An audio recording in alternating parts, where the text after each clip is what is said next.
Today, we're digging into a really big question. Did the post-9/11 GI Bill actually work? Back in 2008, the U.S. government made this huge promise to a new generation of veterans, pouring billions into one of the biggest education programs in American history. So, let's find out if that massive investment paid off. To really get how big a deal this was, you have to think back to the original GI Bill after World War II. That program is pretty much credited with building the American middle class. So yeah, the post-9/11 GI Bill was aiming for that same kind of society-changing impact. No small feat. And the price tag? Absolutely astronomical. We're talking over $40 billion, and that was just in the first 5 years. To put that in perspective, by 2014, this single program made up nearly a third of all federal college grant aid in the entire country. Just wow. So the promise was huge. The price tag was huge. But did it actually move the needle? Did it get more veterans across that graduation stage with a degree in hand? That's the core question we're going to tackle. All right, so let's break it down. What exactly was this new promise to veterans, and what made it so different from how things were done before? So the old system, the Montgomery GI Bill, was pretty straightforward. You got a check for about $1,300 a month. Simple enough. But the new post-9/11 bill, it was a complete overhaul. It paid tuition directly to the school, gave you a separate allowance for housing, and even threw in some money for books. The whole point was to shift from just helping with college to actually covering it. The idea was that a veteran could get a 4-year degree from a public university and not be totally buried in debt. I mean, that's a real game changer.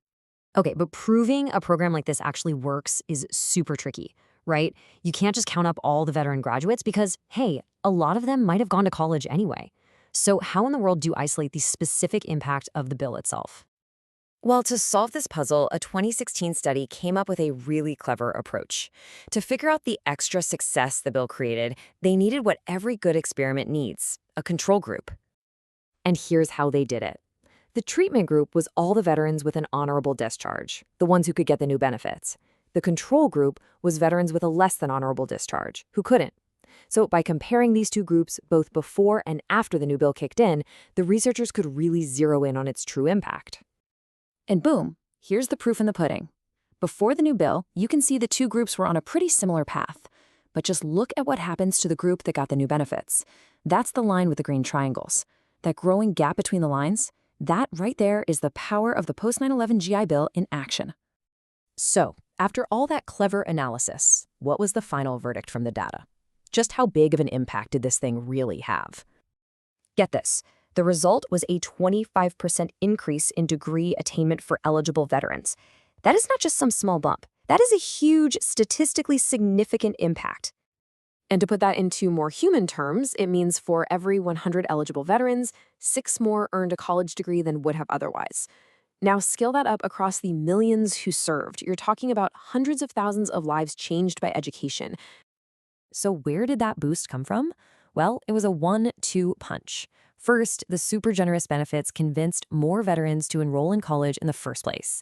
And second, for those already in school, the financial support was exactly what they needed to stick with it and actually finish. But, and this is a big but, the study also found a major, totally unexpected problem with this success story. A kind of multi-billion-dollar glitch that proves being generous isn't always enough. The study's author, Andrew Barr from Texas A&M, found something that just seemed baffling. Even though this new, much better program was available, a ton of eligible veterans just weren't using it. They were, as he put it, leaving a massive amount of aid on the table. And the numbers are kind of shocking. In the fall of 2009, the very first semester you could use the new benefits, a staggering 40% of enrolled veterans were still using the old, less generous GI Bill.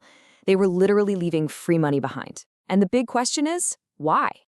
Well, the answer seems to boil down to this idea called information frictions. It's a fancy term, but it basically means that if a program is too confusing or complicated to figure out, people are just going to give up, even if it means losing out on really good benefits. And you better believe this process was complex. The research found that back in 2009, a veteran just trying to figure out if they were eligible had to navigate between 14 and 22 different government web pages. It was a total administrative nightmare. So when you put it all together, what are the big takeaways from this massive social experiment? what did we actually learn? Well, the study estimates that the cost for each additional degree was somewhere between $75,000 and $150,000. But maybe the biggest lesson is this: generous financial aid absolutely works, but only if people can actually use it. The design of a program, how simple and clear it is every bit as important as the money behind it. And that really leaves us with a critical question for any big program we design in the future. A benefit is only as good as our ability to access it. So how do we make sure that our best intentions aren't just generous, but are also simple enough to actually work for the people they're meant to help?